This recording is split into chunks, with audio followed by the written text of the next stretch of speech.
Super Newcastle, Newcastle United FC. Right, Jordan, 1-0 Newcastle against Man U. Buzzing after that, eh? Fucking brilliant. Finally a positive interview.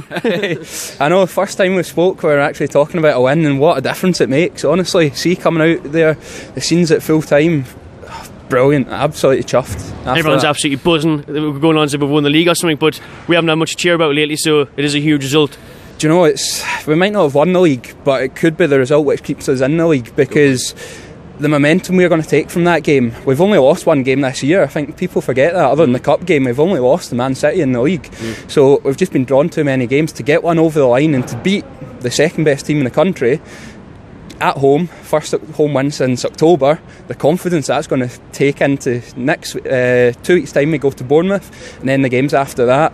We've still got a lot of teams to come here down at the bottom, so the confidence that win's going to give us is going to hopefully kick us on. Especially the confidence showing that we can compete against the big teams. You know, it was close against City, we've won against United, we do have away trips to Liverpool and Spurs, so to get a win here the day, you know, the players are going to have a bit more belief now when they're going onto the pitch against them big teams that we can't get a result. 100%. We spoke last night and I said to you it's about time we got a result against one of the big teams, because we've played well in a lot of the games.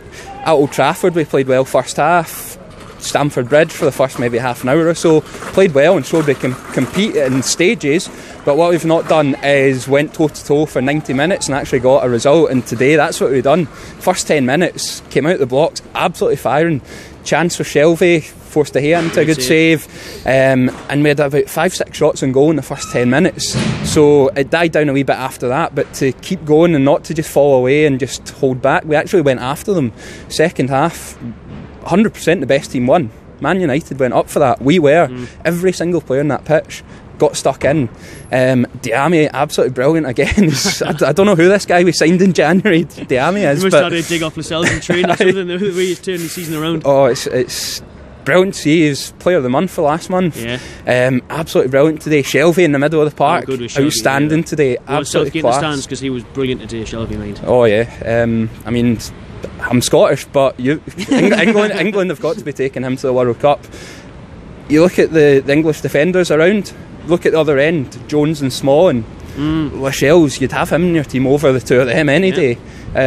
Dwight Gale put himself about and caused Jones and Small problems Great assist today. For the goal as well, a little flick. Yeah, it was. I've got to mention here though, how good was Dubravka the day?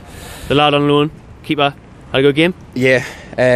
Didn't know a lot about him, to be honest. I've seen a clip of him when he played for Slovakia actually against Scotland up at Hampden, and yet I remember him having a good game. I didn't actually realise that was him, but today absolutely phenomenal. The save in the first half from Martial when he was through on goal, made himself big, didn't dive, waited to see what Martial was going to do, got himself down, saved it. And then the second half as well, there was a couple good saves, defenders flinging themselves in front of it. I don't know who it was, but there was one off the line the second half. I think there's two. I think it might have been Dummett. I think there was loads of people at the end there, just embodied the team spirit of the day. Everyone was just putting the bodies on the line. That's what got to the end. Yeah, commitment from every single player. No one can be faulted in that game.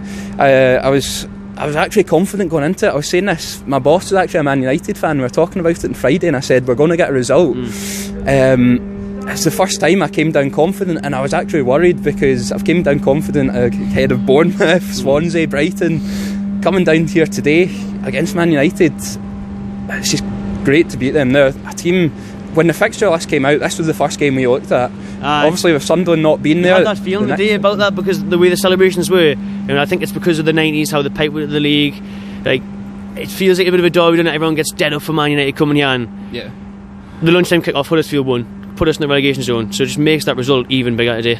I seen that result as well. So 1 minute I looked, it was one each, the next I checked about an hour later they'd won 4-1 or whatever it was. I don't even know the score because we're the only signal. Yeah, 4-1 I think they won. So that, if we lost with them jumping up, it puts us in a negative place.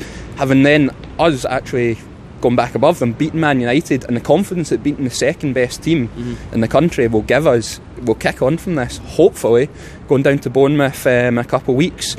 Expect us to really come out the same way we did today. We've got, I think, next weekend off, because I think that's FA Cup weekend. Is the break coming at the wrong time then? Just want to keep this momentum going, really, wouldn't you? Or is it good just for the players to be, you know, hyped up for the next couple of weeks and full of confidence. I think that's a good point you make. We'd want the next game to come. I mean, I'm going tonight wishing there was a game midweek now to come back. So yeah, you want to get the momentum. You want the next game to come as soon as possible. But I think one thing, you know, under Rafa Benitez, that he's not going to allow that to happen. No. I think rest up, get ourselves ready, work in our system, how we're going to play, and we've got to make the break a positive thing. It's easy, like you say, teams can switch off. You want the next game as soon as possible, but hopefully with Rafa in charge, that's not going to happen. Right, spot on, mate. Cheers. Cheers. Nice one, mate. Thank you.